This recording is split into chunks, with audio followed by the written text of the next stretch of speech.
So our case study today it's engaging youth via social media, and I will talk here particularly on Palestine. So if for the people who never heard about Palestine, I will tell them that we are in Middle East. Palestine is until under Israeli occupation. We are under military law. So if someone has an idea, pre-idea, let's say, about how's occupation deal with the people who's under its occupation, Facebook posts, it could lead you to prison. A political tweet, it could lead you to a very problematic issue in movements and, let's say, in traveling. So, how social media could help Palestinians in making their voice more heard? People can understand and know what they are facing. So I will be pretty sure that most of the houses right now in Palestine they have smartphones. So smartphones, you can make your own video. It's not like before you should have a camera for a video. While right now you can make a small video by your own smartphone, and you can upload it directly by live Facebook, by YouTube channel, or any kind of social media channels that you can easy access to it, whatever if it's a free one or a paid one. So we can use social media right now in a very good way, better than before. What I'm doing right now in Palestine is that I'm training young ladies, beside ladies in all other ages, to to know more about two things. One is the UN Security Council resolution number 1325. It's about women, peace, and security. This Security Council resolution is very important that it gives the right, let's say, decision and motivation for women in conflict areas to take a role in ending that conflict. So right now in Palestine, we are in this case over 70 years. So we need to have women to be at the position where they can negotiate, where they can be in streets, demonstrate that we need to stop this occupation, we need to have a Palestinian state, and we need to participate more in the political life, especially under the Palestinian Authority control. So we have our Palestinian Authority control, but unfortunately, it's more limited within power because of Israeli occupation still existed. We don't have our sovereignty yet in many places. Like we don't have an airport, we don't have a port, we don't have our own direct borders with any neighbor country, even Jordan, which is really close. We share a small river called Jordan River, but in this case, there is a Palestinian, let's say, policeman to check you, and then Israeli control to allow you move or leave the country or not, and then the Jordanian borders and security.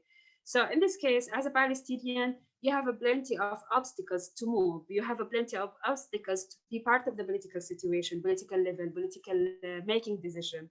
So what I'm doing right now is encouraging and motivate women, young people, to use social media to understand this UN, this Security Council resolution, and at the same time to use the ability of being access to the internet, which is a very wide place where you can upload videos, upload the truth about what's happening to you while you are under Israeli occupation and you are facing all of these problematic issues. So, is that easy? I can tell you it's not truly, because uh, we have, as Palestinians, we have military, Israeli military laws above of our heads.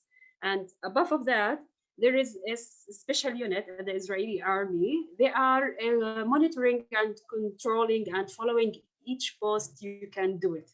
So, if this post refers anyway to demonstration, to say no about checkpoints, about the shelling, the hunting, or whatever you are talking about, to show that I'm refusing this situation, which is occupation. It's easy to be accused that you are doing kind of incitement, and the accusation is ready. So you can be under military law, you are considered a terrorist, you are urging people to be in streets, and you could be in detention centers easily. You can be having a 3 months or 6 months administrative detention, or you can be jailed for a year or more under incitement or under urging people to fight the occupation, and you will be a year or more in Israeli jail. So, what we have to do in this case, we need to manipulate things. It's like you have not to write in Arabic language. Sometimes you need to write in English or Arabic. We call it Arabic chat language, which is Arabic meaning English letters, for example. So sometimes because the Israelis they speak Hebrew, they don't speak Arabic. They read Arabic, but sometimes they understand the word as it is in Arabic, not when you try to manipulate it by writing it within different letters like letters and numbers. So the Palestinians is facing a serious condition about let's say they are not enough known in the worldwide. So many of my visits to Europe or to the States, when I used to tell the people I met them that we are not able to go to Jerusalem. We need an Israeli permit. We need to go to army post to have this permit. They never believed me.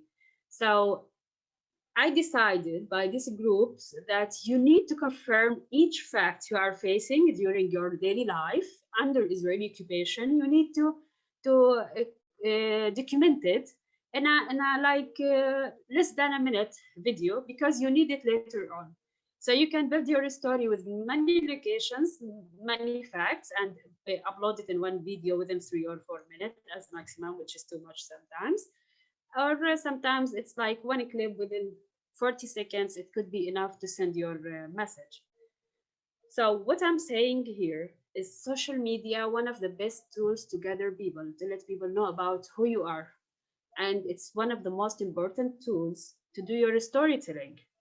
So why storytelling is important right now. Storytelling is very important for your narrative as a Palestinian, or even for anyone else in this world. Tell like my experience as a woman under conservative community in a Muslim community.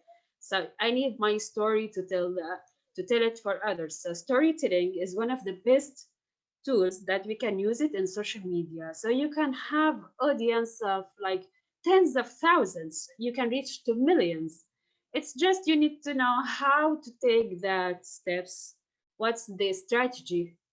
How to tell your story within the comfort language, let's say, and reflects your feelings, and at the same time say the truth as it is, but in a way you can describe it for others because people they really don't know who you are, where you are, or what kind of obstacles you are facing.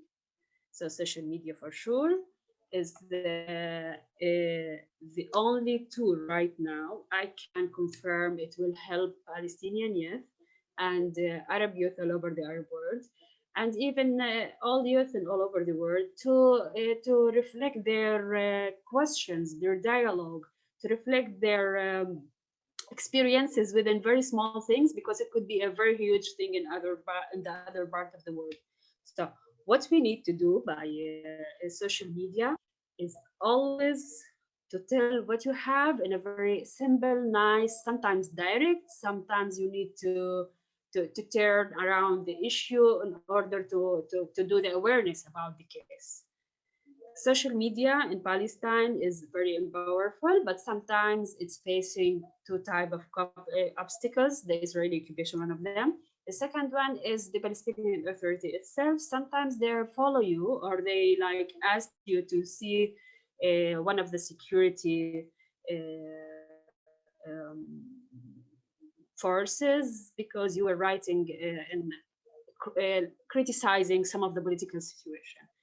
So, and unfortunately, this is, let's say, it's not democracy as we always hoped as Palestinians under Palestinian Authority control, but it's still one of the let's say, one of the tools that we need to avoid it by tweeting freely, Facebook, Facebooking freely, Instagramming freely, and use all of the social media that we can freely. We have the obstacle of that we buy the internet, the electricity from Israel itself. So the main resource of internet, which provides the Palestinian Authority and us, the Palestinians who lives in West Bank and Gaza, it's by Israel itself. So if Israel wants to make the power off or the internet off, they can do it easily. That doesn't mean we have to stop. It means we need to be more smart, more having many messages, many type of archiving for that messages in order to send it to the others. I'm interested to tell the students by telling me their own personal experiences within hate speech during coronavirus. This year, 2020, it was really hard one. Many of the families who were infected and had a corona cases in their families, they faced a hard time from the community, from people. Some people, they were very sweet, they were sending them food, trying to be in touch, but within the distance which was requested by the minister of health. But others, they were saying and labeling them by internet in a very bad way. So one of the good tools to use social media is to stop hatred, to stop hate speech, and work more within building the trust, building a friendship, and in the same time having a very good results within all of these, let's say, bad atmosphere within Corona and the situation right now. I can say social media, it helped a lot of Palestinian small businesses and small theaters here in Palestine. We have a very tiny small theaters, small products. Social media was one of the main resources to tell the world that we are people looking for having a theater, to have artists, to tell the world that we are interested to live, not interested to be under this occupation or to be in Israeli prisons or or being murdered or being injured or suffer from this occupation. So social media, as what I see, it's the good future for everyone. It's a good future for the young people who sees themselves within the future itself, within smartphones, which can make things more easily. Right now, you don't need to hold that big size of video camera in order to have the shot. Now you can do it, just hold your smartphone and start filming. It's just one click and you can start filming, as simple as this. You can reflect to the world what's happening around you. If you are happy, if you are sad, if you are tired, if you are suffering, and if you are good, and how things should be rolling around you. You can express your opinion in a very smart way too by using social media. You can use the human talk, the human conversation between you and the others. So this is why I'm encouraging the students that I train that we need to recognize the other, we need to meet the others, we need to understand under the human aspect, under the human concept too.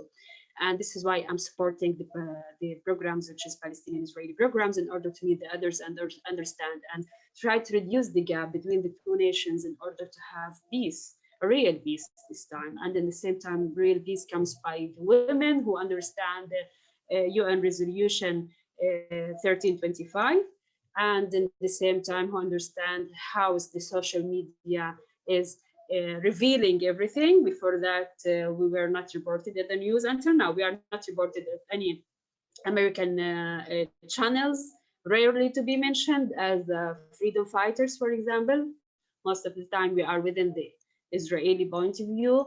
But right now, we have the chance to reflect that we are people seeking for peace, seeking for freedom, and we had enough from occupation and from the hatred which is around us as Palestinians and as people living in the Middle East.